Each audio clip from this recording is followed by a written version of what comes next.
Feito por Elas, o podcast que discute o protagonismo das mulheres no audiovisual.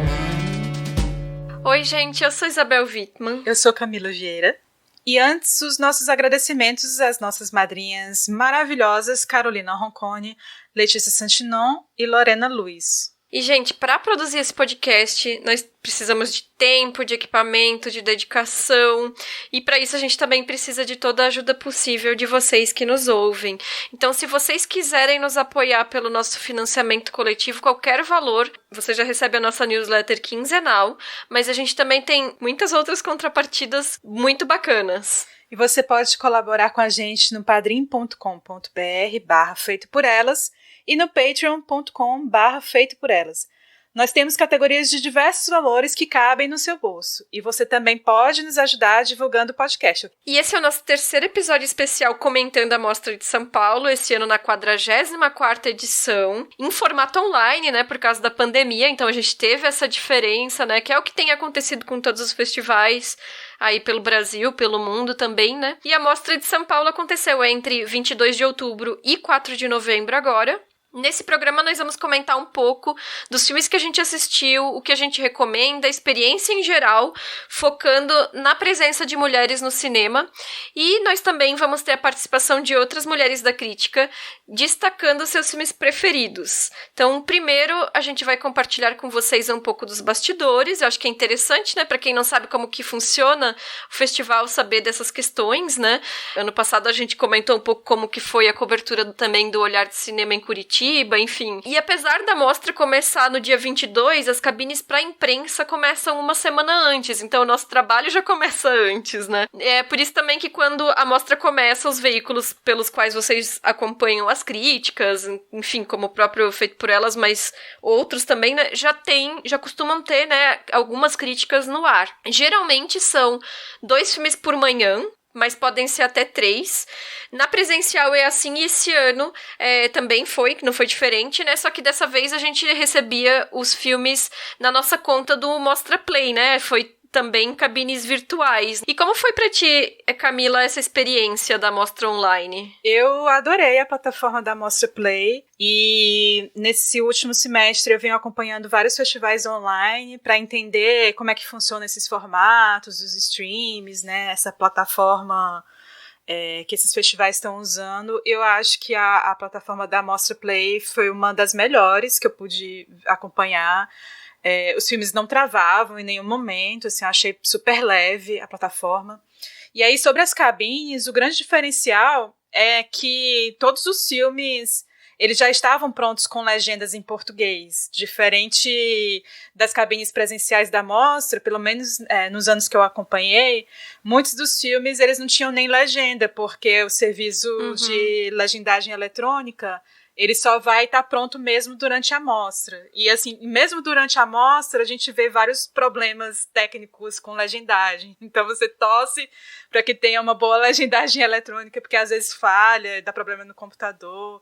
E é sempre uma confusão, né? E com a Mostra Play, enfim, né? Isso já estava lá, tudo digitalizado, sem precisar ficar esperando a legenda chegar. E sobre essa versão online da mostra, eu gostei muito dessa possibilidade de assistir aos filmes pelo menos em 24 horas. E aí, porque você pode também escolher, né, qual é o melhor horário que você pode assistir o filme, sem precisar se adequar a esse horário pré-definido que normalmente são nos festivais. Então, me agrada muito pensar os festivais online por esse formato de você ter um tempo maior para você assistir no seu conforto da sua casa, no horário que for mais adequado para você. E sem falar que é isso, o festival online permite que essa programação seja vista por pessoas de outros estados, né? Não só para apenas quem estiver em São Paulo. E aí eu só consegui acompanhar esse ano porque foi online, porque se fosse presencial, provavelmente eu não ia conseguir.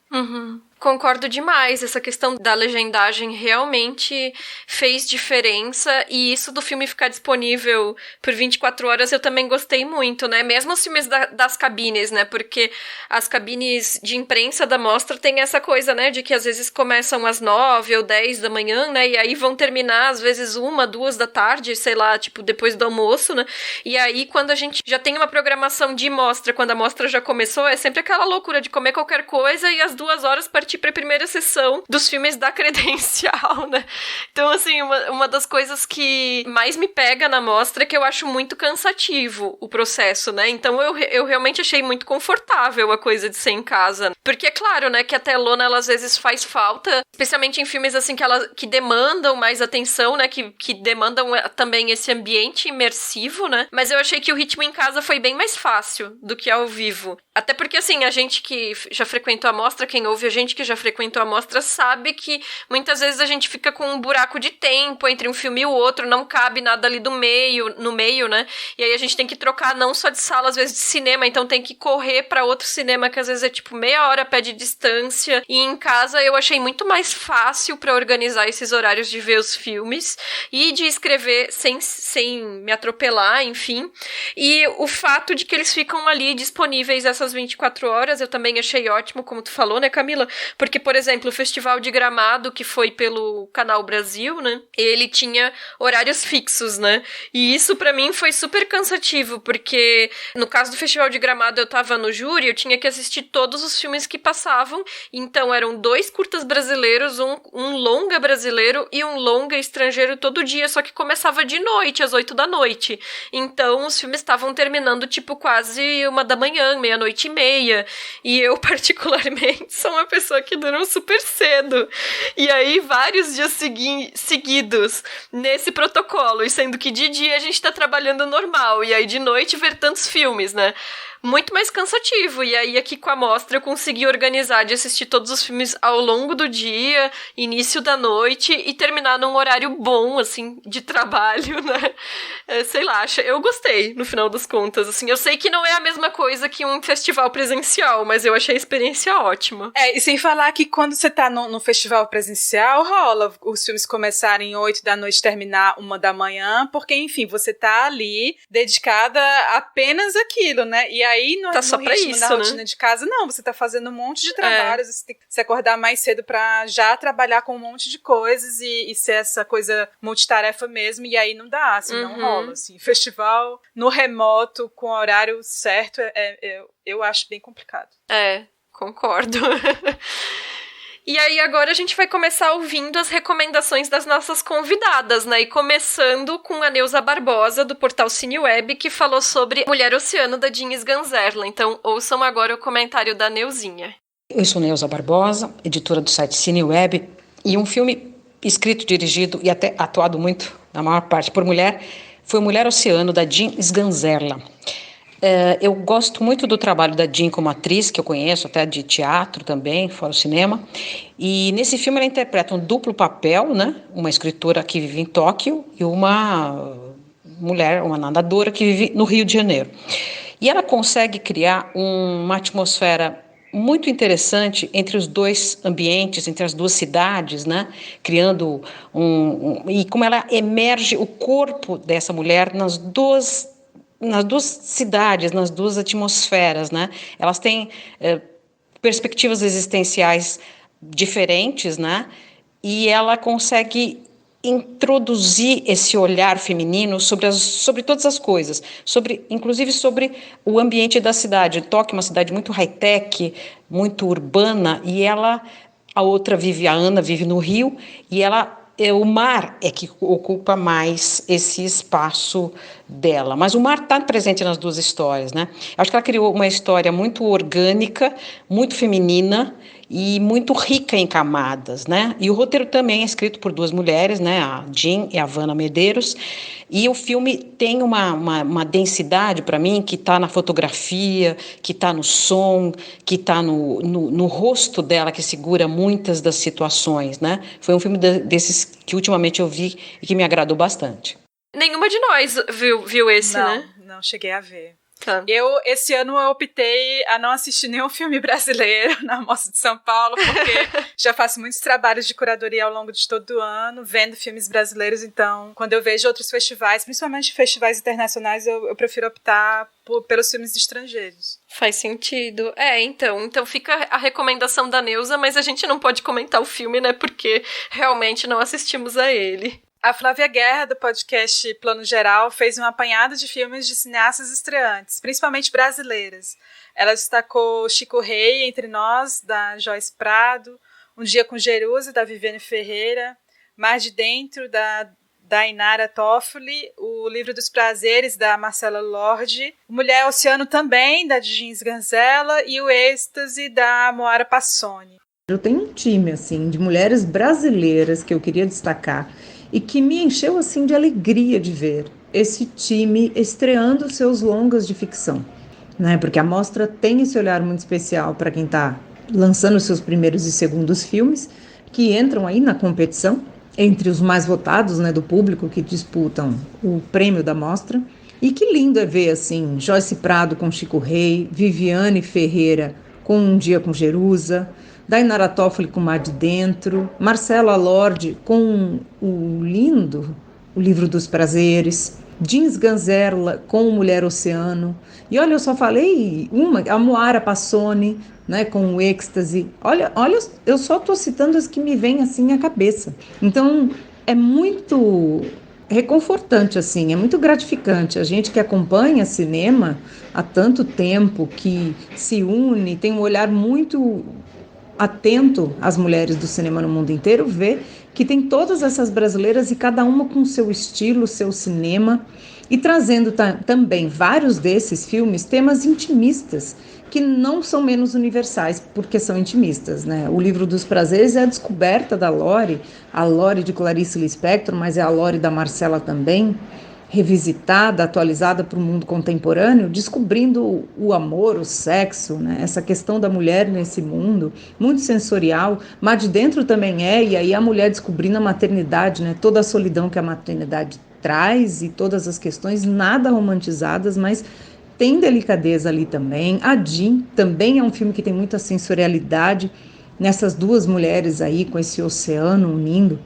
E mesmo o filme da Joyce, que apesar de ser um tema mais histórico, né, é um documentário que retrata essa questão da resistência, né, dos movimentos negros históricos, desde o Chico Rei até hoje, contra esse racismo absurdo que o Brasil ainda tem no seu dia a dia.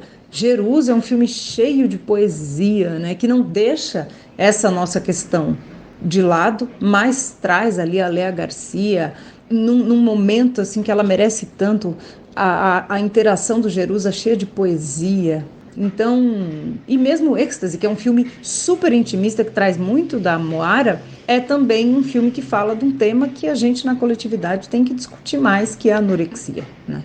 Então, assim, são filmes que trazem sensibilidade, estilo, linguagem, cada uma com a sua, e olha, todas as mulheres brasileiras. Então, assim, isso foi o que eu mais amei de ver no cinema das mulheres na mostra e no cinema brasileiro. Desses que a Flávia Guerra comentou, eu assisti apenas Um Dia com Jerusa, porque foi um filme que passou numa mostra paralela na Mostra de Cinema de Tiradentes. E eu concordo com ela que é um filme poético e tem essa singularidade de ser um filme praticamente 100% feito por mulheres negras na equipe, no elenco também, na direção, né? Então, assim, é um filme que é um marco também, porque é considerado o segundo longa-metragem dirigido por uma mulher negra depois do Amor Maldito, aqui no Brasil, né? Isso como uma cineasta negra solo, dirigindo um filme de ficção aqui no Brasil. Uhum. Então, assim, é importante a gente também valorizar essa produção que está sendo feita aqui no Brasil pelas mulheres negras. Desses filmes, eu também não assisti tantos.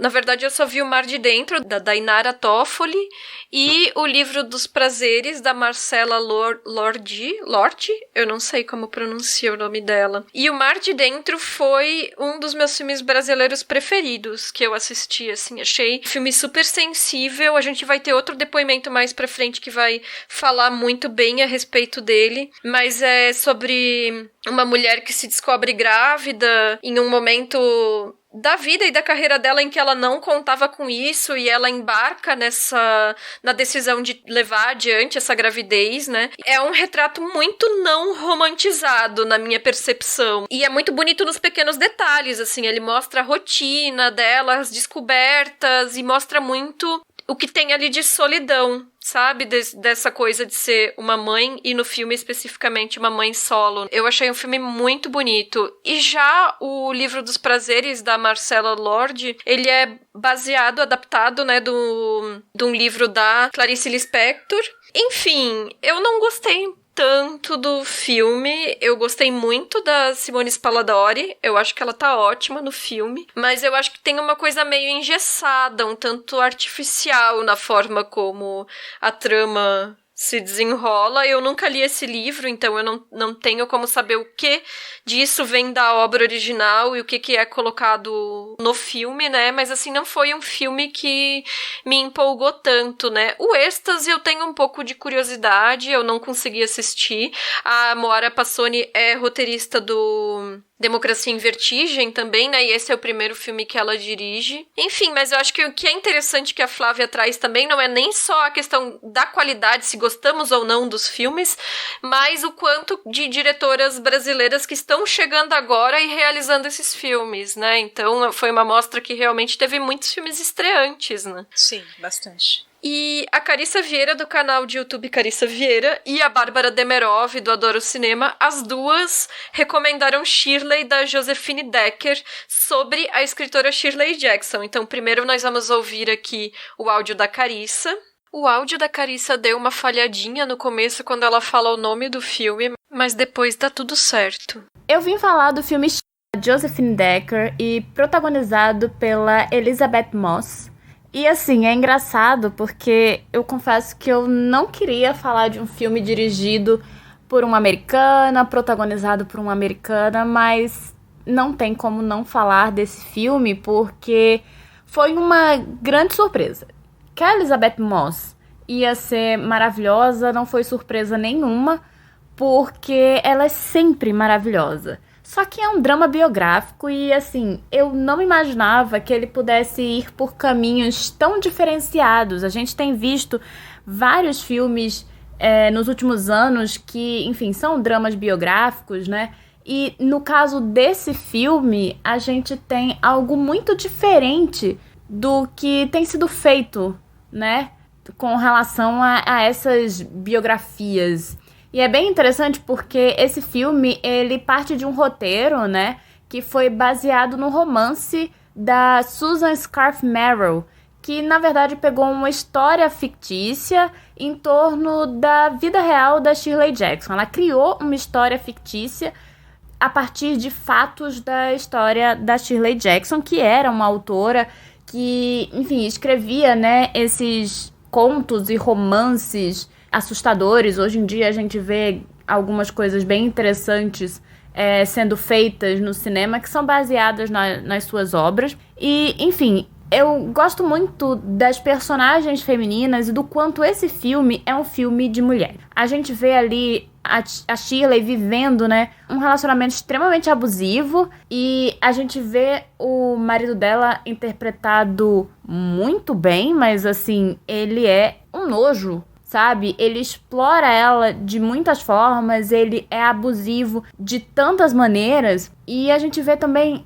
a outra personagem feminina que, enfim, ela começa a trama completamente inocente, com um casamento que é aparentemente tão bom, mas que quanto mais a gente vai vendo, né, daquela história, quanto mais aquele casal vai ficando ali naquela cidade e vai mergulhando, né, na vida da Shirley Jackson e do professor que é o marido dela, mais as coisas se complicam. E o filme, ele mescla uma coisa entre ficção e realidade. Assim, o filme é uma ficção completamente, mas dentro, né, do universo do filme, a gente tem ali o ambiente daqueles personagens e as coisas que acontecem quase no mundo da obra que a Shirley tá escrevendo. Então, é muito interessante porque, como eu disse no começo, todo o filme vai sair dessa coisa tradicional dessas biografias que a gente vê no cinema. Então, para um drama biográfico, eu achei ele extremamente inventivo.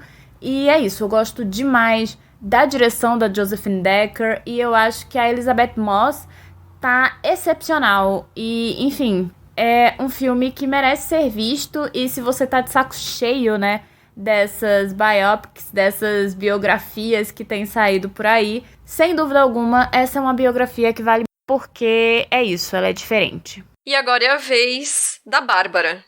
Olá, pessoal, tudo bem com vocês? Eu sou Bárbara Demerov, jornalista e crítica de cinema. Eu tô aqui muito feliz participando deste podcast maravilhoso que eu sou fã para falar do filme que eu mais gostei durante a Mostra de Cinema de São Paulo, que é dirigido por uma mulher. E o filme que eu escolho é Shirley, da Josephine Decker, uma diretora aí que eu já venho prestando bastante atenção desde 2018, que ela fez um filme chamado Madeleine de Madeleine, que me chamou muito a atenção, inclusive passou na mostra, e desde então eu fiquei assim muito curiosa para ver mais coisas dela, né? Em Shirley, ela traz um trabalho incrível, mais uma vez de direção. Ela mescla assim um método de filmagem muito legal, que ela é muito próxima das personagens e ela traz assim um caos, sabe, na câmera, assim, toda espalhafatosa, com vários movimentos, tremer e tal. E ao mesmo tempo ela traz uma segurança muito forte, uma consistência muito forte ali, né?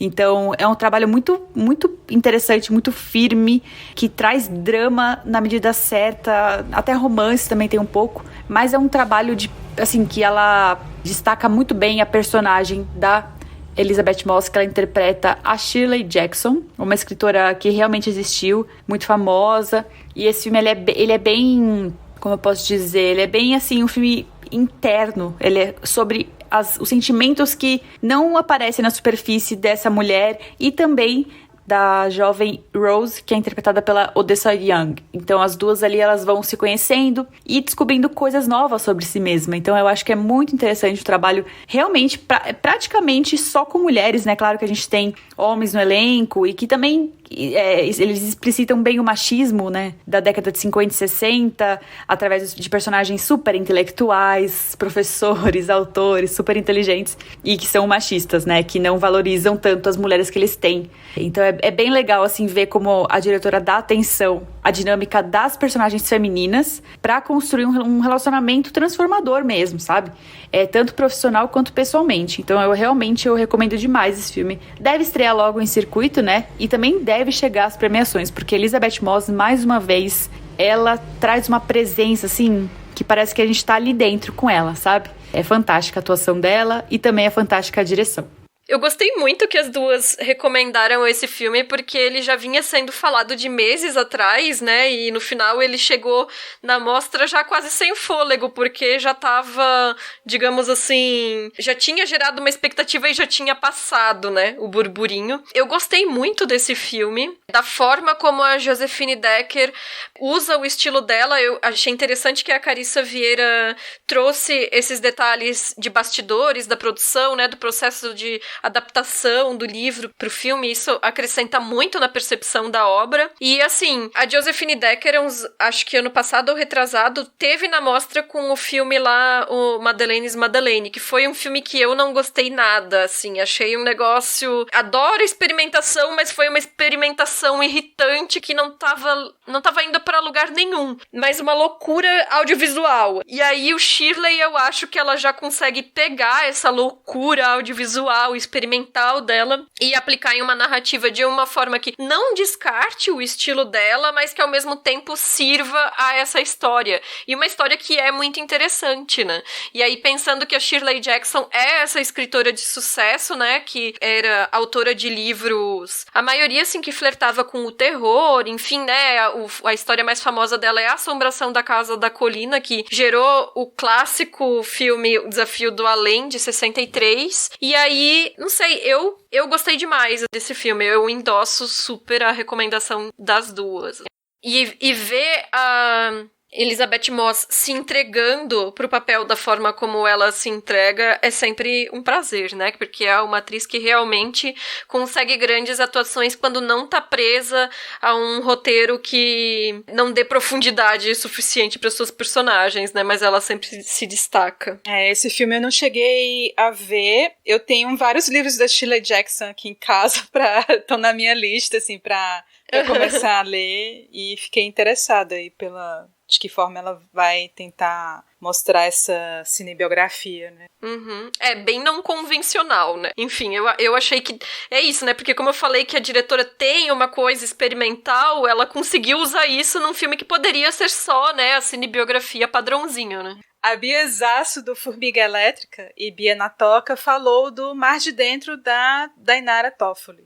Olá, ouvintes do Feito por Elas. É um prazer estar aqui, ainda mais para falar com vocês sobre um filme que mexeu muito comigo nessa mostra de São Paulo, nessa mostra em formato novo pra gente, mas que ainda cumpre o seu papel de mostra, né? Que é fazer a gente viver o cinema aí por esses 15 dias. Bom, o meu filme preferido, dirigido por mulher da Mostra São Paulo deste ano, é O Mar de Dentro, da Dainara Toffoli, filme protagonizado pela Monique Iose, que tá muito bem como protagonista. O filme conta a história da Manuela, que é uma publicitária, workaholic, que tem uma relação muito bacana, uma relação muito livre com um colega de trabalho, que chama Beto, vivido pelo Rafael Losso, que também tá muito bem no filme, apesar da participação dele não ser tão longa, né? Bom, por que eu gostei desse filme? Porque ele fala de maternidade sem quase nenhum clichê, né? Existem alguns clichês no filme, a cena do parto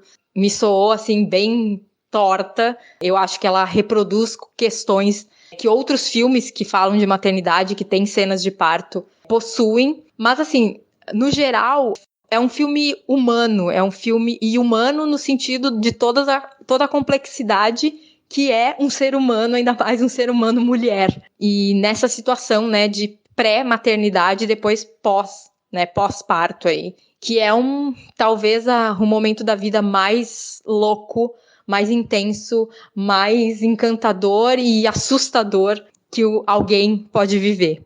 Então o filme, o que mais assim me marca no Mar de Dentro é a direção de arte, porque eu acho que a direção de arte conversa com a personagem, conversa com a história, e tem cenas assim que se não fosse a direção de arte, talvez elas não fossem tão poderosas, sabe? Elas não ficassem tanto tempo na nossa cabeça. Uma em especial que eu queria destacar é uma cena, é a primeira saída da Manuela na rua, sem o bebê, né? Sozinha, literalmente sozinha. Ela e a sua sacolinha indo na feira. E a Monique Iose reflete, assim, aquela sensação que eu acho que toda mulher que já passou por isso, né? Que viveu aquele pós-parto louco e saiu de casa pela primeira vez, já sentiu. Então é uma cena incrível, eu sou apaixonada por essa cena, acho uma das mais bonitas do filme. E assim, Mar de Dentro merece ser visto. Eu quero que ele chegue logo nos cinemas, chegue logo ao maior número de mulheres e homens também, porque ele é um filme que fala de maternidade, e maternidade não é só assunto de mulher. Então eu acho que é um filme que toca nessas questões, né? A maternidade é uma coisa que tem que ser discutida na sociedade, né? Não é só porque nós mulheres somos mães que só a nós cabe esse assunto, essa discussão, né? Todo mundo tem que discutir maternidade, afinal, é graças a nós que a nova geração tá vindo aí, para o bem e para o mal. Então, minha dica, meu filme preferido de mulher na Mostra São Paulo é Mar de Dentro, da Dainara Toffoli. Eu na verdade deveria ter colocado junto com a Flávia, né? Mas enfim, eu deixei aqui na ordem que eu fui recebendo os áudios. Perfeito o que a Bia disse, assim, eu concordo com tudo que ela falou. Acho interessante que ela falou que falar de maternidade não é um assunto só de mulheres, né? Que filmes, assim, deveriam ter mais gente assistindo, né? E eu digo mais, falar de maternidade não é um assunto só de mães, né? A Bia, que é mãe recente aí do Joaquim, mascotezinho da Abracine agora. Sim. Mas eu acho que é isso, assim, a gente tem que ter mais reflexões sobre maternidade, eu acho, e esse é um aspecto que o filme capta muito bem, porque a protagonista vem de uma situação financeira, de trabalho muito privilegiada, e ainda assim, como mãe solo, ela vê uma série de obstáculos na rotina dela, né? E aí a gente pensa em como que a nossa sociedade hoje, esse mundo capitalista, individualista, não acolhe a maternidade, né? A maternidade, ela é algo que é colocada fora do mercado de trabalho, é colocada fora da academia, e aonde que ficam as mulheres mães, né, nesse contexto. Mais um filme que eu não vi. Tem vários filmes aqui dirigidos por mulheres que eu não vi. Eu vi outros filmes. E a gente pode falar depois também.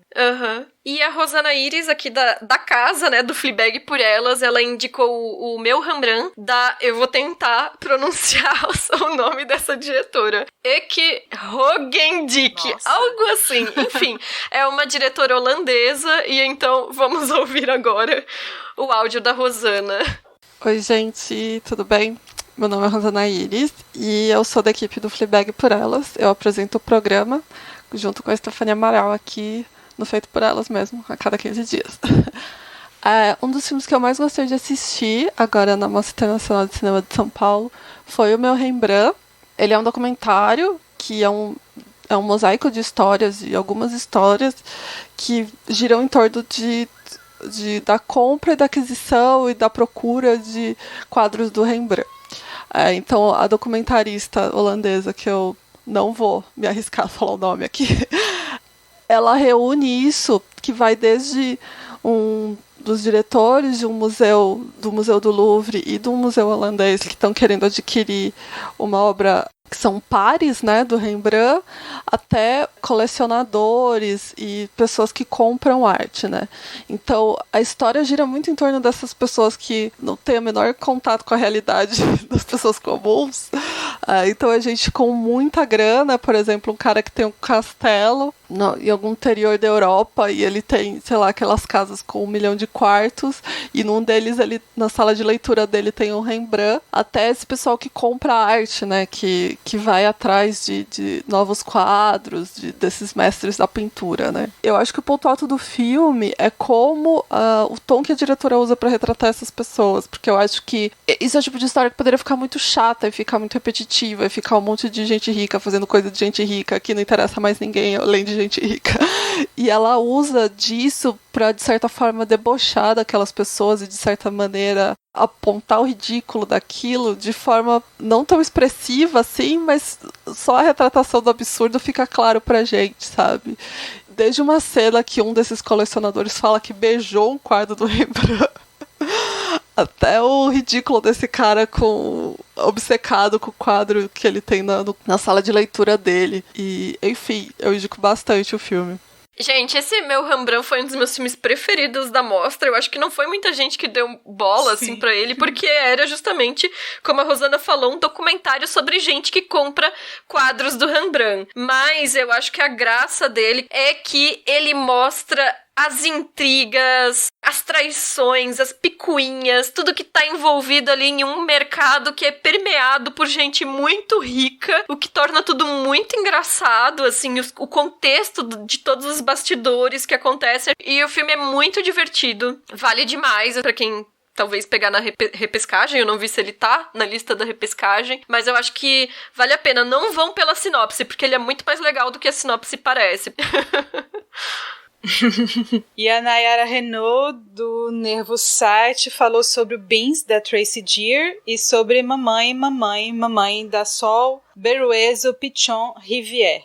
Olá, eu sou Nayara Renaud, do site Nervos. Estou aqui a convite do Feito por Elas para falar do meu filme favorito dirigido por mulher nessa Mostra Internacional de Cinema de São Paulo. Enfim, a Bel vai me matar, mas eu vou escolher 2. Vou falar rapidinho, juro. Mas um dos que eu achei mais interessante foi o Beans, filme canadense da Tracy Deer, que ela usa da própria experiência dela, né, de ter crescido numa reserva indígena, Mohawk.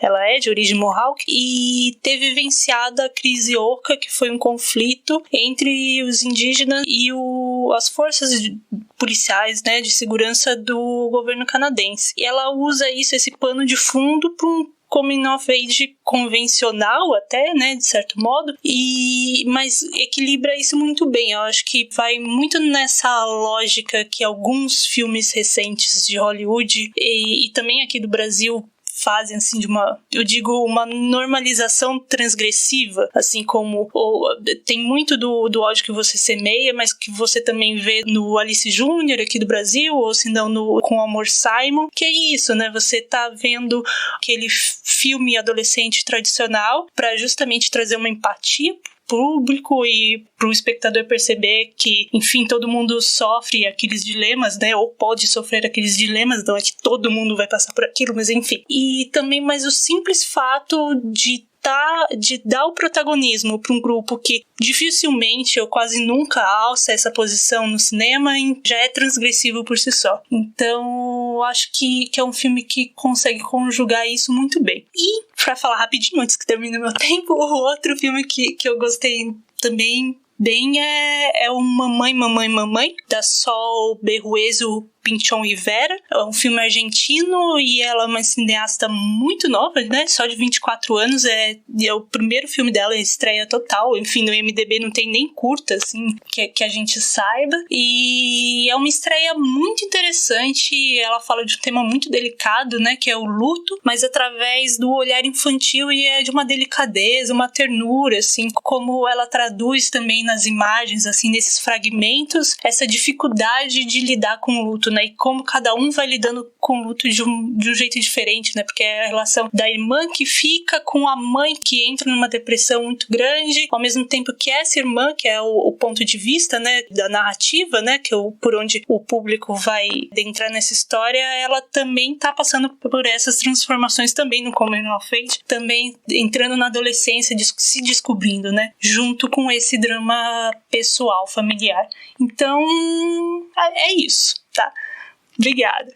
Imagina, Nayara, eu não vou te matar. Obrigada pelas tuas recomendações. O Mamãe, tu assistiu, né? Assisti, sim. Acho que foi o primeiro filme dessa diretora argentina, a Sol Berruezo. E eu achei muito fraquinho, assim, eu achei... Ela toma uma história que é uma história de peso, né, que é uma história de luto, a partir do olhar da irmã, da personagem que morre ali no início. Mas eu acho que ela... E aí, assim, a narrativa toda, boa parte da narrativa, a gente vê personagens que são femininas, né? Acho que são poucos que não são. Mas, ao mesmo tempo, ela é um tipo de figuração do feminino que passa por uma cristalização do que é possível se idealizar como o que é do feminino, sabe? Então, eu fiquei um pouco incomodada com isso, porque...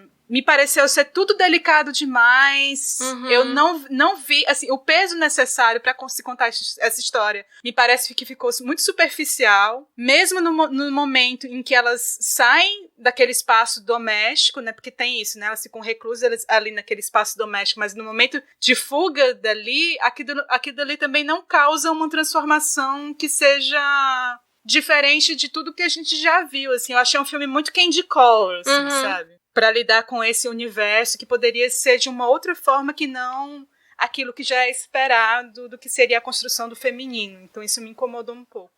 Concordo. Eu também achei um filme... Assim, ele evoca imagens bonitas, mas eu sinto que ele não teve uma estrutura pra guiar essa história, que é tudo muito etéreo, muito ali nos planos, muito atmosférico, mas não tem uma força, né, que é colocada aí nessa história. Eu não sei. Pra mim, ela tentou emular um pouco a Sofia Coppola, né, porque a comparação, eu acho que com Virgens Suicidas é muito, muito fácil de ser feita, né, mas não me afetou, assim, tanto também, pra além dessas imagens, dessa composição de imagens bonitas. Tem uma decisão narrativa no filme que eu acho bem complicada. O fato de colocar aquela menina paraguaia pra narrar aquela história de estranhamento dentro daquele universo, eu achei muito complicado, sabe? E no fundo é uma história que não causa tanto estranhamento assim. Porque ela vai contar uma narrativa lá do desaparecimento, do sequestro das meninas e tudo. E meio que para naquilo ali, aí elas saem de casa, tem aquele percurso, mas o que acontece de fato ali? Achei esquisito usar uma menina paraguaia pra falar isso, sabe? Uma menina estrangeira pra dar conta de um certo estranhamento dentro da narrativa. Enfim. E por outro lado, o Beans, que a Nayara recomendou, também foi um dos meus filmes preferidos da mostra. Eu fiquei pensando muito em como essa leva de filmes desse ano teve muito coming of age de meninas, né? Mas a maioria um tanto quanto genérico. Então, o próprio Mamãe, né? Teve o Deusa dos Vagalumes, o Animais Nus, o Walden. Isso só entre os que eu assisti, né? O Walden ainda teve um diferencial que era o fato de se passar no final da União Soviética, o que dá um certo contexto político ali no filme. Mas, no geral, são filmes que são histórias muito batidas sobre o crescimento das meninas e, não, pra mim, não acrescentam muito, assim, né? Mas o Beans, ele, como a Nayara mencionou, ele é muito diferente disso, assim. Porque ele pega esses elementos que a gente tá acostumado a ver nos filmes de crescimento, que são a menina se posicionar enquanto pessoa, né, começar a ter suas próprias particularidades, demonstrar sua personalidade e com isso divergir às vezes daquilo que os pais recomendam, e aí o despertar da sexualidade, a distinção entre o que é a sua sexualidade e o que é abusivo vindo de terceiros, a descoberta também do álcool, enfim, coisas que a gente já tá acostumado a ver, né, em filmes de crescimento, em coming of age, só que com a diferença que tem esse contexto, que a Tracy Deer, a diretora, é Mohawk, então a protagonista é Mohawk em uma comunidade Mohawk, em um momento em que o governo canadense, porque o filme se passa nos anos 90, queria tirar essas pessoas das suas terras ancestrais para construir um campo de golfe. Isso são acontecimentos reais, né, o filme se passa no período de 3 meses em que a comunidade Mohawk fez uma barricada para defender o seu território. E quando a gente fala hoje isso, parece ridícula a ideia de tirar um povo inteiro de seu território para construir um campo de golfe. Mas o filme, ele trata muito bem de entremear justamente esses momentos de crescimento que, como eu falei, são as experiências que a gente já tá acostumada a assistir, mas o que diferença que faz o fato de que, ao contrário de todos esses outros, não são meninas brancas, enfim, a maioria dessas que eu falei, europeias, só mamãe argentinas, né? O fato de ser uma menina indígena colocada em um território em conflito não, né? O Estado está querendo roubar o território dos seus familiares, enfim, né? Já torna um coming of age completamente diferente, já é outra perspectiva. Os conflitos internos da protagonista podem ser os mesmos, mas os contextos são outros. Eu achei um filme riquíssimo, é baseado nas experiências da própria diretora, né? E gostei demais, concordo muito com a Nayara, assim, recomendo muito. Também não vi. Bom, e o júri internacional esse ano foi composto pela montadora Cristina Amaral, o diretor Felipe Hirsch e a produtora Sara Silveira. A Sara, inclusive, estava com o filme O Todos os Mortos, né, dirigido pelo Marco Dutra e o Caetano Gotardo, numa apresentação especial durante a mostra. A gente tem no site uma entrevista com ela sobre o lançamento do filme, a gente vai deixar o link no post para quem quiser conferir. E na premiação do júri são escolhidos entre os filmes que foram os mais votados pelo público na competição novos diretores, então tem esse recorte específico, né? Isso, e esse júri oficial escolheu como melhor documentário o 17 Quadras, do diretor estadunidense David Rothbard, e eu acho um prêmio merecidíssimo. Pra mim, eu acho que foi o melhor documentário que eu assisti entre os que eu vi na mostra, e tem 2 personagens mulheres que são interessantíssimas, e eu acho que o filme dá muita tridimensionalidade a elas, que é a filha Denise e a Cheryl, que é a mãe, e eu acho extraordinário a forma como o David acompanhou essa família nesse longo período, e na verdade é uma família que se filmou também, né? Então ele abdica um pouco dessa carga do poder autoral dele como diretor, embora isso ainda esteja presente na forma como o filme é montado, né? Como se coloca a trilha musical dentro do filme também. Mas as imagens, é muito interessante ver como essas imagens foram feitas pela própria família, né? E o que essa família também escolhe narrar sobre ela mesma. Então eu achei muito incrível esse documentário. Ai, concordo. Foi um dos meus filmes preferidos também e nem tenho o que acrescentar. É isso que tu mencionou mesmo, assim. E o júri também escolheu o melhor filme, Eimoff, Esse é o Meu Desejo, de Ari Eziri e Shuko Eziri. Eu não assisti esse filme, então se chegasse a assistir... Também não. Então não temos como comentar. Momento Glória Pires. Mas curioso isso, né? Curioso esse prêmio melhor filme, então quer dizer que documentário não é melhor filme. Melhor filme é filme de ficção. Sim, porque a mostra sempre tem essa separação, né, entre o filme ficcional e o documentário, que é curioso, né? Não, assim, tudo bem, vamos separar, mas filme. Que fosse melhor ficção. Não, que fosse melhor ficção em vez de ser melhor filme. Esquisito isso. Acho que é uma ideia que já existe, assim, de uma forma de senso comum, de que documentário não é filme. Mas, enfim, vamos lá. As menções honrosas foram para a atriz Tiessa Oenbeck, do filme Valentina, e para o documentário brasileiro Chico Rei, Entre Nós. Não vi nenhum dos dois filmes. Eu assisti Valentina e foi uma bela surpresa, assim. É um filme muito sensível, com uma protagonista trans, uma menina que se muda de cidade porque a mãe passou em um concurso e aí vai se matricular na escola, e tem toda uma questão de conseguir se matricular nessa escola usando o nome social, né? A Tiessa é a atriz que interpreta a protagonista, né? Que dá nome ao filme. Eu fui dar uma pesquisada e eu descobri que ela é uma youtuber trans também. É um retrato muito bonito, e é interessante porque ele dialoga muito com Alice Júnior, que esteve na mostra no ano passado, agora tá disponível na Netflix, e também é um filme sobre uma menina que se muda pra uma cidade pequena com o pai, e é uma menina trans, né, adolescente, e aí tem que lidar com uma escola nova, os novos colegas, enfim. Mas o Alice Júnior, ele vai pra uma abordagem do fantástico e usa elementos de fantasia, e tudo muito rosa e colorido, enfim.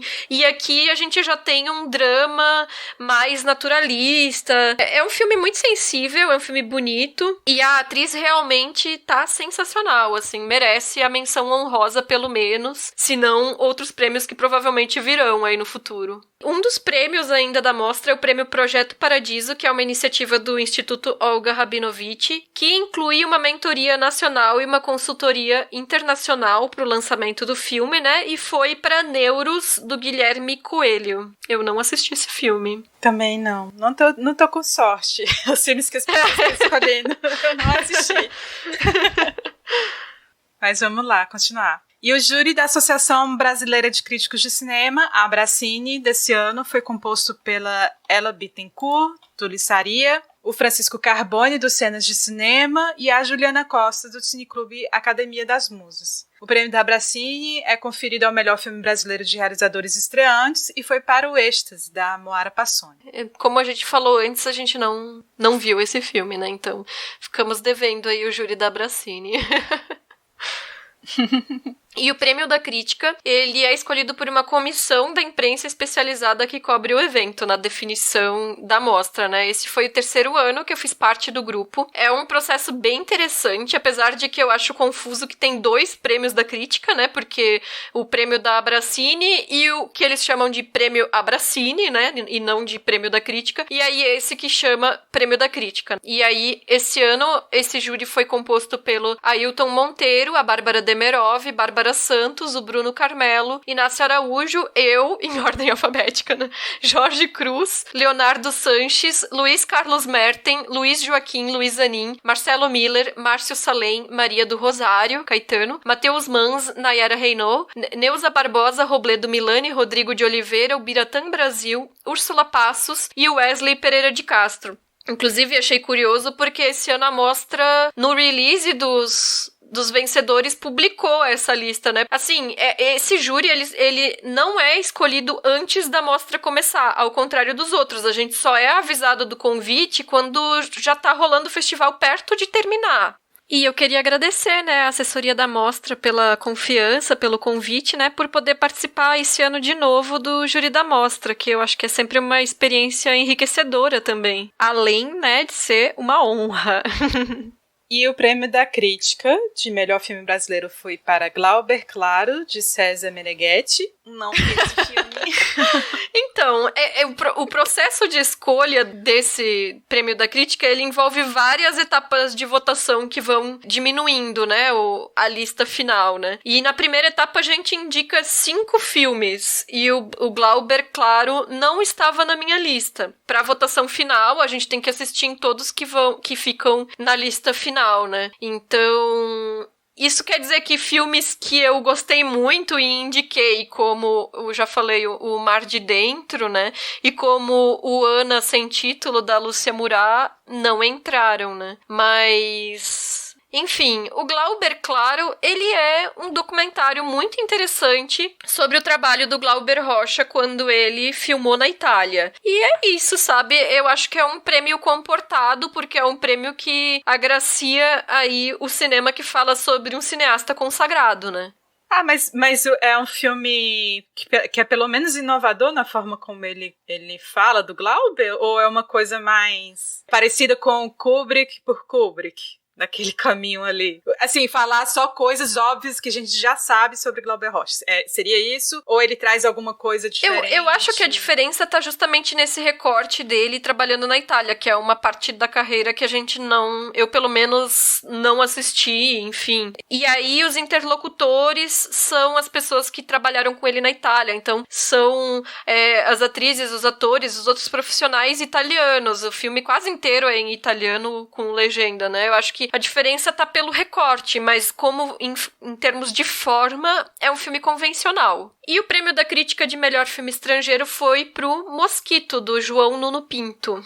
Esse eu cheguei a ver. Eu acho que o Mosquito, ele é um filme que começa muito interessante e aí ele vai desandando aos poucos. Principalmente no momento em que o personagem, ele começa a fazer essa trajetória para dentro de Moçambique e ele tem contato com os nativos. Eu acho que ali o filme se perde muito numa exotização desses corpos. Menos assim, porque isso poderia ser justificado pela subjetividade do próprio personagem, mas eu acho que recorrer a isso sem nenhum ponto de vista crítico, eu acho um pouco complicado. Porque mesmo aquele desfecho ali, quando ele chega, e aí a grande questão do filme passa a ser dizer, né, que o estado de guerra não faz sentido nenhum, né, porque ele chega ali e a guerra já acabou, ainda assim, tudo que a gente já viu me pareceu ser apenas a confirmação desse olhar colonizador, sabe? E aí eu fiquei bem incomodada em vários momentos de representação desses corpos, principalmente porque esses personagens que são os nativos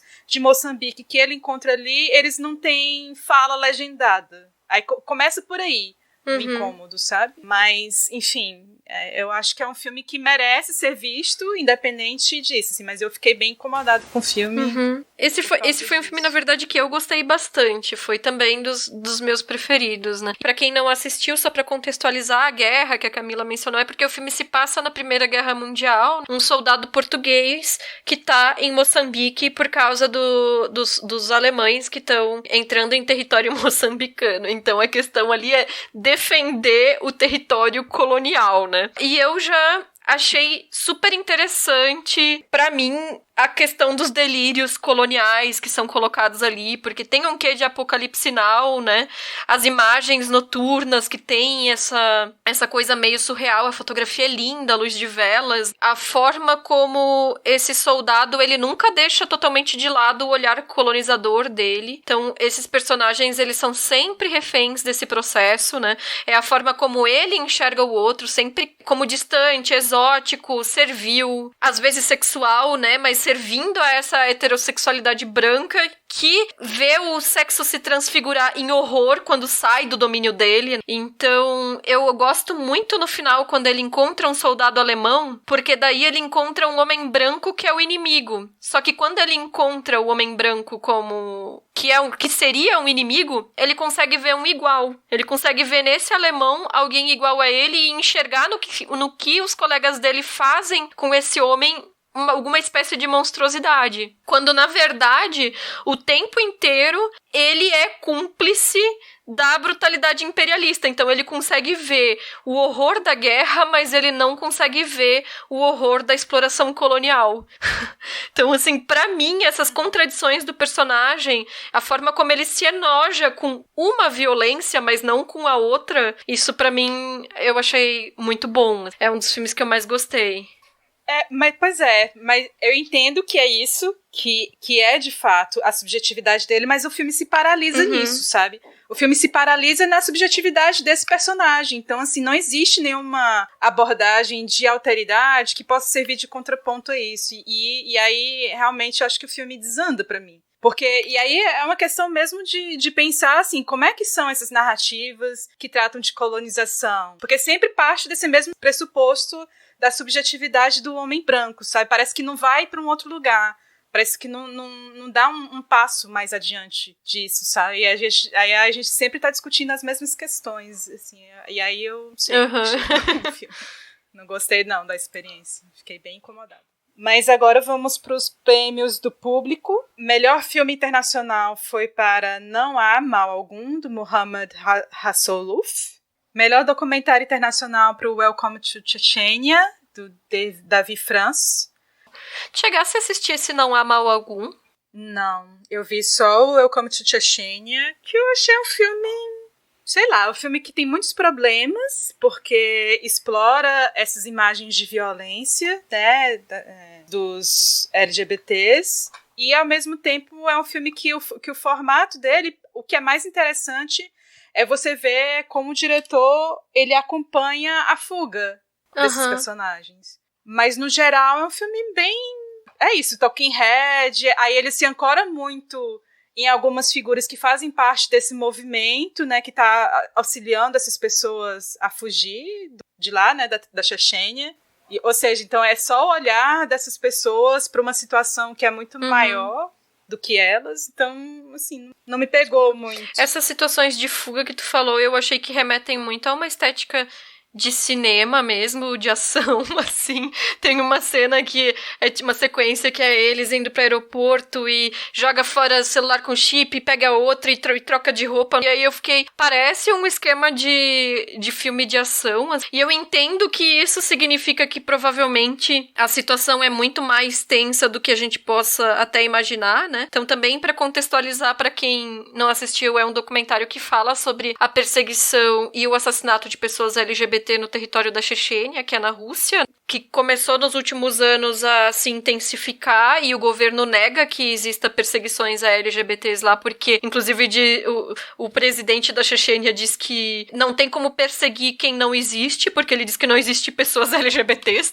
na Chechênia. Então, assim, é um filme que, como denúncia, eu acho ele muito importante, ele é muito impactante pra gente pensar isso até em contexto internacional, em contexto global, mas pra mim ele é extremamente equivocado no momento em que ele usa as imagens que os próprios militantes obtêm, imagens vazadas, né, dessas torturas e desses assassinatos dentro do documentário. E pra mim isso foi uma questão ética, assim, absurda, porque ele coloca as pessoas que já foram vitimizadas por aquelas situações sendo vitimizadas todas de novo e compartilhando isso com a gente, nos tornando cúmplices daquilo. Tipo, eu não quero ver uma mulher sendo apedrejada, eu não quero ver um homem sendo estuprado. E o filme me mostra isso, sabe? Eu fiquei mal com esse filme. Eu tive pesadelo com as imagens que eu vi nesse filme. Porque, enfim, isso nos afeta, né? E eu acho que um documentário que tá lidando justamente com uma denúncia de violência, ele não deveria violentar de novo as pessoas que já sofrem essa violência. Então, assim, eu acho que é um equívoco. O documentário poderia ser muito potente só mostrando o quanto que aquelas pessoas sofrem ainda com as torturas, com a fuga, com o isolamento, com estar em outro país, ser refugiado e várias outras situações, sem precisar o uso dessas imagens. E ele se vale de um gimmick, né, de uma trucagem tecnológica que acaba sendo uma distração, né, que é usar o deepfake, né, a computação gráfica para alterar os rostos das pessoas envolvidas, né, e eu acho que um pouco isso tira o foco da discussão, tira o foco da narrativa. Eu vejo mais pessoas discutindo a tecnologia do deepfake do que discutindo o que tá sendo denunciado quando a conversa é sobre esse documentário. Então eu acho que errou no ponto, né? Enfim. Sim, concordo demais. E entre os filmes nacionais, o melhor documentário foi premiado Chico Rei Entre Nós, da Joyce Prado, então premiado novamente. E o melhor filme nacional, Valentina, de Cássio Pereira dos Santos. Então, nós não assistimos, né, o Chico Rei e o Valentina, eu já comentei um pouco o que eu achei sobre o filme, então vou deixar por isso mesmo, é isso. E pra fechar o programa, a gente vai ainda recomendar alguns dos filmes que foram escritos ou dirigidos ou protagonizados por mulheres que a gente ainda não comentou aqui ou que não foi recomendado por nenhuma das nossas convidadas e que a gente gostaria de reforçar aqui um pouco o nome deles, né? Como filmes que nós gostamos de ter assistido. Dos filmes que eu assisti, que foi dirigido por mulheres, eu queria recomendar muito o Gato na Parede, que é uma coprodução entre Bulgária e Reino Unido, de uma dupla de diretoras, a Mina Mileva e a Vesela Kazakova. E é um filme ficcional com personagens que estão morando na Inglaterra e que são da Bulgária, e eles estão vivendo na Inglaterra em prédios que eles são proprietários, mas que fazem parte de conjuntos habitacionais. E o que acontece é que nesses bairros que tem conjuntos habitacionais, está havendo uma vontade da prefeitura de fazer com que esses bairros fiquem supervalorizados, então eles obrigam esses proprietários a fazerem reformas que são caríssimas, o que faz com que tenha todo um processo de gentrificação, que essas pessoas, esses imigrantes, né, que estão ali na Inglaterra, eles sejam praticamente expulsos desses lugares porque a prefeitura obriga eles a pagar esses benefícios de conserto, de reforma desses prédios para embelezar esses bairros. Então eu achei muito interessante a abordagem que ela faz disso, né, da situação desses imigrantes e discute ao mesmo tempo a questão do Brexit, tem toda uma discussão política que se dá na reunião de condomínio que eu achei bem interessante, e tudo por uma pegada de uma narrativa ficcional, mas ao mesmo tempo com muitas cenas em que parece assim um olhar documental para essa situação. Então é como se esses personagens que são imigrantes ali na Inglaterra, eles se sentissem clausurados nessa situação como se fossem gatos na parede. Mas claro que literalmente na história tem um gato que fica preso na parede, assim. Um gato que aparece do nada, que na verdade é um gato da vizinha, da personagem, que ele aparece no corredor, e aí essa família tenta cuidar desse gato, e aí de repente ele não quer sair daquele espaço, porque a família quer levar o gato de volta, e o gato fica ali preso num buraco na parede, porque, enfim, é um prédio que precisa de reforma e tem um buraco na parede, e esse gato fica no buraco. Mas ao mesmo tempo isso que tá na narrativa, ele é uma metáfora para essa situação desses personagens, então eu achei interessantíssimo esse filme. É um filme que também tem muito humor, mas ao mesmo tempo é uma situação bem dramática. Maravilha. Eu tinha até colocado o filme na minha lista de interesses antes da mostra, mas acabou que eu não consegui assistir, então bacana que tu conseguiu e fez essa recomendação aí. E o primeiro filme que eu vou mencionar aqui, na verdade, é dirigido por um homem, né? O Pushpendra Singh, que é A Pastora e as Sete Canções, que é estrelado pela Navyot Randhawa. Eu não sei se eu tô pronunciando certo, tá?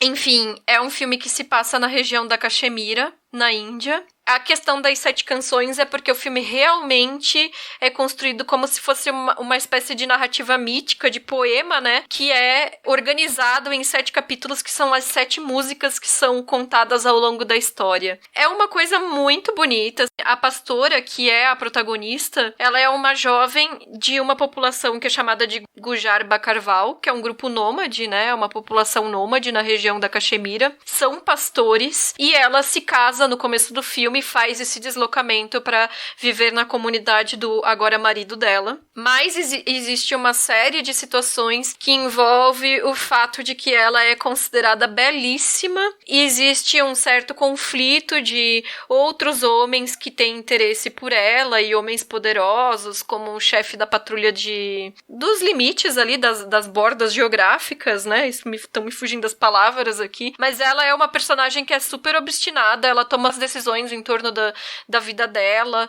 e em relação ao casamento, em relação ao que ela vai fazer com esses flertes que aparecem, enfim. E é um filme que é muito sobre renovação, sobre ela se renovar e deixar pra trás as peles dela, assim. Eu achei uma coisa muito bonita. É uma espécie de conto folclórico mesmo, mas tem locações lindas, enfim, é um filme bem único. Eu gostei demais. Ah, muito legal. Um outro filme dirigido por mulher que eu fiquei bem surpresa, na verdade foi um filme que eu gostei até mais do que eu esperava que iria gostar, que é o Panquiaco, da Ana Helena Terreira, é um filme do Panamá, que na verdade é um documentário em que ela parte de um personagem que é do Panamá, né? Na verdade ele é de uma comunidade indígena, ele nasceu em uma comunidade indígena no Panamá, e aí agora ele está morando em Portugal e ele trabalha no mercado de peixes, perto do Cais do Porto,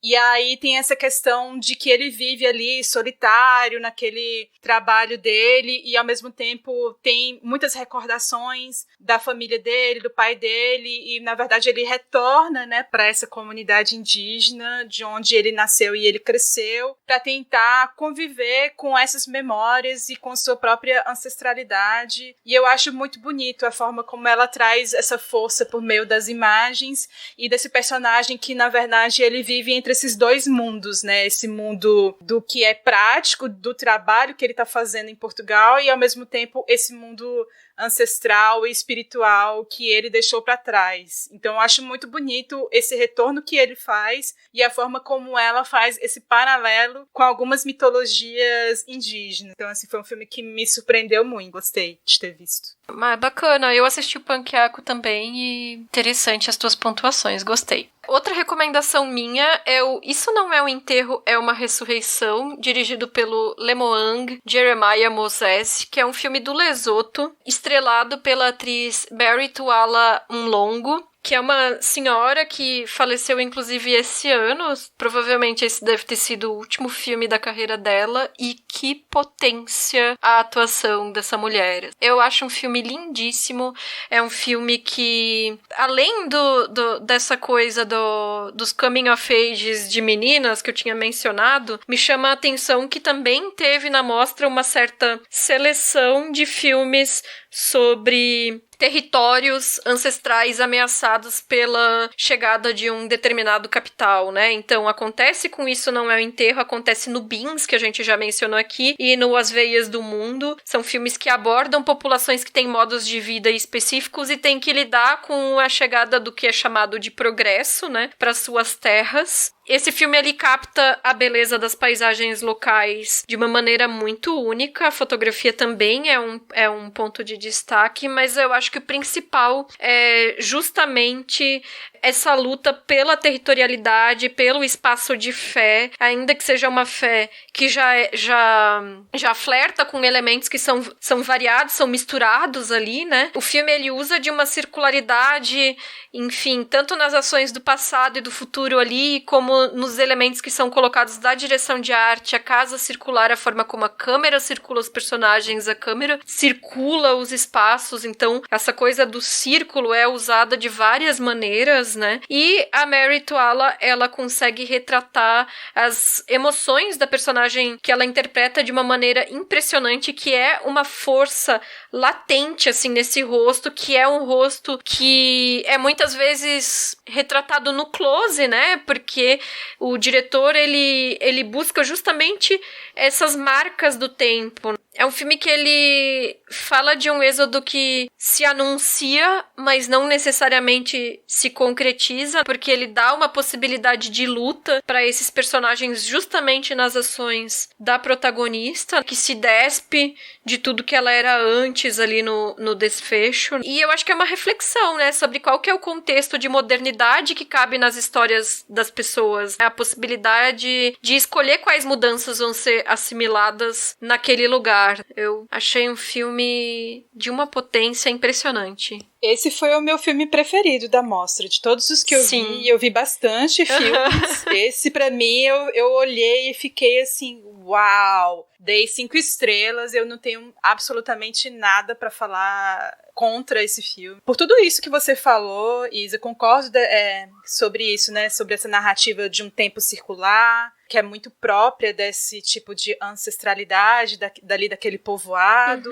A narração daquele personagem ali, que ele quase como se fosse um griot, né, que ele vai contando o que acontece ali com essa personagem e quais são os próximos acontecimentos, e conta isso sem ser de uma maneira óbvia, né, e sem se reduzir à linearidade dessa narrativa. E eu acho que também é um filme bastante rigoroso na forma, principalmente porque você percebe que muitas das cenas têm uma relação direta com uma certa tradição de pintura, principalmente nos enquadramentos, o uso dos espelhos, o uso das cores, dos figurinos, como isso contribui, né, para cada composição do que tá ali naquelas cenas. Então eu acho assim um filme espetacular. Assim, sem falar na atriz, né? Assim, maravilhosa.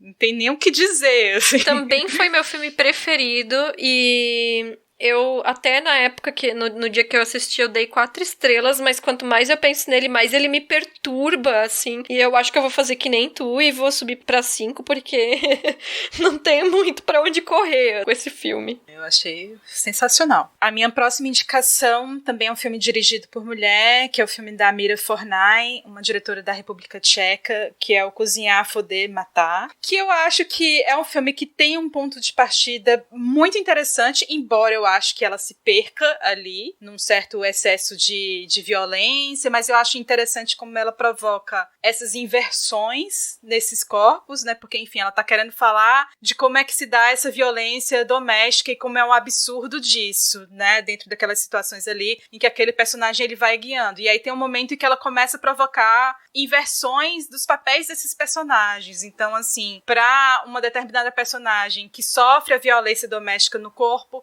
ela coloca essa narrativa e reencena essa narrativa no corpo de um personagem masculino. E isso vai fazendo essas trocas de encenação, mas aí chega num determinado momento que isso provoca um certo esgotamento e às vezes eu me pergunto assim, onde é que ela tá querendo chegar com isso? Mas mesmo assim, é um filme que eu achei interessante como um ponto de partida do que ela quer trazer pra discussão, embora eu acho que ela se perca no meio do caminho. Sim, eu também achei isso. Gostei do filme, mas eu acho que a proposta talvez ela se perdeu, assim, um pouco. Mas é um filme que, apesar de toda a violência, eu não sei se é adequado usar esse adjetivo, mas ele é divertido, né?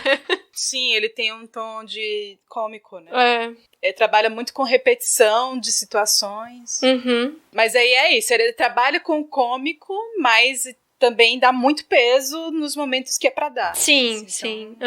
Um outro filme que eu vou recomendar é o Minha Incrível Wanda, que é escrito e dirigido pela Bettina Oberli. É um filme da Suíça. É um filme que não é desses filmes que se destacam muito, assim, uma programação tão diversa como o de uma mostra de São Paulo, porque é meio que uma comédia de costumes de uma família de classe média alta, na verdade, uma família razoavelmente rica, né, da Suíça, que contrata uma cuidadora polonesa, que é a Wanda do título, que é interpretada pela Agnieszka Grochowska. E essa cuidadora, ela vai cuidar, né, do patriarca da família, o Józef. Enfim, é um filme que é bastante despretensioso, perto de outros que a gente mencionou aqui, né? Porque ele tá tratando justamente dessas dinâmicas familiares, de famílias disfuncionais, que a gente já conhece de outros filmes, né? O tanto que a filha do patriarca fala mal dos empregados, ou o filho que não quer trabalhar na empresa do pai e aí meio que não faz nada da vida. Esse tipo de problema que a gente já tá acostumado, né? Só que tem uma questão que eu acho que torna ele mais interessante, que é o fato de que essa cuidadora é polonesa. E aí a gente tem algumas questões na Europa que são esses preconceitos de nacionalidade, uma questão xenofóbica de alguns países em relação aos outros. Então os suíços falam constantemente que, bom, os poloneses vão roubar, não confiam, acham que eles são todos colonos e caipiras, coisas do tipo, que aí o filme ele aborda, eu acho, de uma maneira bem interessante. E algumas situações que são familiares pra gente, que remetem a Que Horas Ela Volta, por exemplo, tipo a patroa querendo presentear a empregada e dar uma roupa velha que não quer mais usar, sabe? Um vestido antigo. Eu acho que é um elenco que é muito afinado, é um humor interessante, é um filme menor, né? Mais despretensioso, mas ele acerta muito bem a forma como ele trata das questões de classe, as questões de xenofobia, e tem uma reviravolta que eu não vou contar, mas que faz tudo nessa família que tá sendo retratada mudar dali pra frente. E eu achei bem interessante. Um filme dirigido por homem, mas com um elenco praticamente de 100% de atrizes jovens. É Winona, do realizador grego Alexandros Voulgaris. Acho que é assim que se fala o nome dele. E eu achei sensacional esse filme. Assim, é um filme que pouca gente comentou. Eu vi que algumas pessoas deram nota baixíssima assim, pra ele, mas não consegui entender por quê. Assim, acho que foi uma das poucas pessoas que gostei assim, do filme. Mas a situação é a seguinte: são 4 irmãs jovens, bem jovens, que elas estão reunidas numa praia e elas conversam sobre N assuntos totalmente aleatórios, e elas fazem jogos entre elas, assim, elas estão num momento ali de diversão, curtindo a praia. E aí, nenhuma delas se chama Winona, e a gente vai entender que esse título do filme tem uma relação com a reviravolta do próprio filme, mas eu não vou falar aqui, porque quem for assistir, se eu disser, meio que estraga a surpresa do filme. E enquanto elas estão fazendo isso, e elas estão se divertindo, elas estão conversando sobre várias coisas, sobre anseios de juventude e tal, tem um carro parado com 2 pessoas dentro, um pouco mais distante, mais afastado da orla da praia. E aí você vai se perguntando aos poucos, o que esse carro tá fazendo aí? Qual é a relação desse carro com essas meninas que estão aí interagindo? E eu acho que o filme vai se descortinando. Eu acho que não é um filme óbvio, de encenações óbvias, propõe jogos de encenação muito interessantes. E eu gostei muito, assim, eu achei... E todas as 4 atrizes são sensacionais, assim. Gostei de ter visto muito esse filme. Interessante, esse acho que eu nem me atentei a ele na programação mesmo. E pra fechar, eu vou falar sobre um filme que já tava rolando uma certa ansiedade em relação a ele antes da mostra, né, que é o Miss Marx, da Susana Nicchiarelli, em que a Romola Garai interpreta a Eleanor Marx, que é uma das filhas do Karl Marx, que foi ela mesma também pensadora, feminista, dá pra dizer que alguém que é Marx seja marxista, aquela, né? Sufragista, em que defendia os direitos das mulheres e das crianças trabalhadoras. Colocar crianças trabalhadoras é meio absurdo, né? Mas era a condição da Revolução Industrial na época. Ele não é um filme, assim, perfeito, mas ele é um filme muito interessante. Eu acho que a questão do figurino, inclusive, é interessante porque desloca ela para um lugar de contracultura antes que haja a contracultura, né? Então estiliza ela com uma aparência um pouco hippie pra época em que o filme se passa, né? Ele, no final das contas, de todas as coisas que passam pela biografia dela, eu acho que a diretora, ela se perde um pouco porque ela parece que tenta pontuar cada um dos itens com uma sequência específica. Olha, esse é o momento em que ela tá falando da situação das mulheres nas fábricas e das crianças. Esse é o momento em que ela tava falando sobre os relacionamentos burgueses, enfim. Esse é o momento em que ela tá falando da tirania dos homens. Aqui, sobre o acúmulo das riquezas das nações. Então, assim, a diretora, ela meio que vai fazendo um apanhado geral do que seria a carreira dela, né, como pensadora dispensadora, e isso talvez não seja tão interessante. Eu acho que o filme ele ganha muito mais quando ele foge desses aspectos mais esquemáticos de uma biografia e abraça uma estética punk que eu queria que tivesse muito mais no filme, mas que são momentos de quebra interessantes o suficiente para que o filme ainda seja uma biografia acima da média. Eu gostei bastante do filme. Eu acho que você falou alguns pontos que eu também senti vendo Miss Marx. Eu esperava um pouco mais do filme. Eu achei um filme muito engessado. Eu achei ele bem quadradão mesmo, assim. Tirando esses momentos em que ele usa a música, né? Essa música mais punk rock. Não sei se o estilo é punk rock, mas pontua o filme o tempo todo com essas músicas dessa banda, que agora eu esqueci até o nome da banda. Dalton Boys. Isso, Dalton Boys. Mas eu fiquei, assim, bem... Me causou muito estranhamento.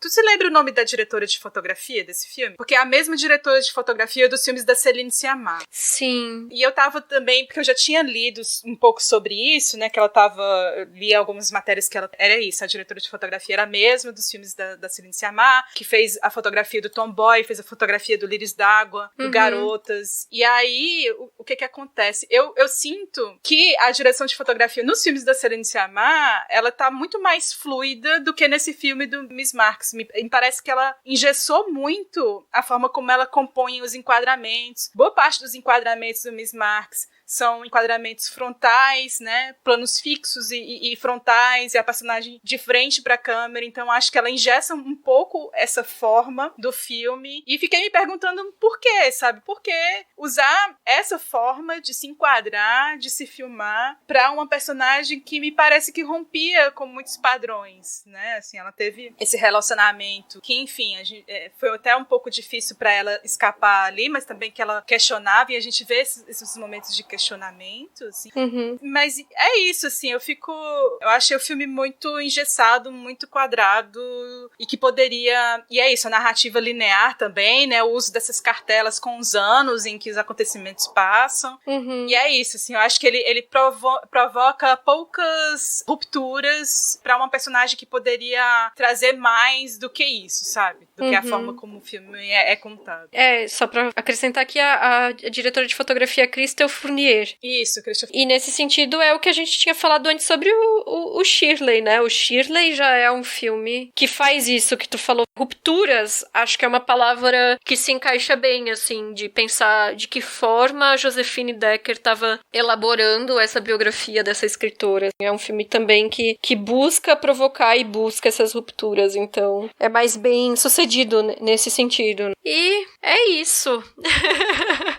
Finalizamos. Bom, a mostra teve mais de 200 filmes, eu acho que a gente ainda trouxe aqui no podcast um apanhado bastante significativo, né? Contando aí com a ajuda de todas as críticas também que colaboraram com esse programa, e nós somos muito gratas a vocês. Obrigada por terem enviado seus áudios, e a gente espera que vocês que estão nos ouvindo tenham gostado das indicações. Esperamos também que ano que vem tenha mais uma mostra, né? Que é sempre uma experiência ótima de cinema. E também a nossa cobertura no site ainda não terminou. Nós temos já, eu acho que são 25 ou 26 críticas, não tenho certeza, publicadas, e talvez ainda saia mais alguma até o programa aí no ar. Vamos ver aí, vai depender do tempo e da boa vontade.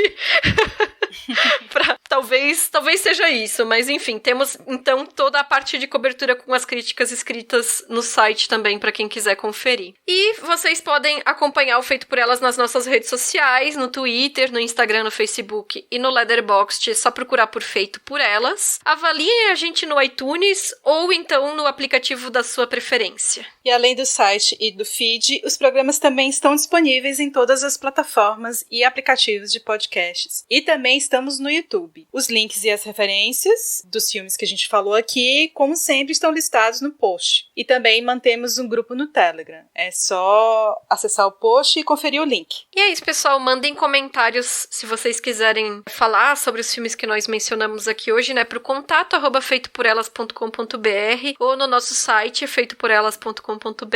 O nosso próximo programa vai ser sobre A Despedida, da Lulu Wang, que está disponível no Telecine. Obrigada pela audiência e até o próximo programa. Beijo, pessoal. Até a próxima. A pesquisa, pauta e roteiro é da Isabel Wittmann e Camila Vieira. A produção e a edição são da Isabel Wittmann. A arte da capa da Amanda Menezes. A vinheta de abertura é composta pelo Felipe Aires. E a locução da vinheta é da Débora Garcia.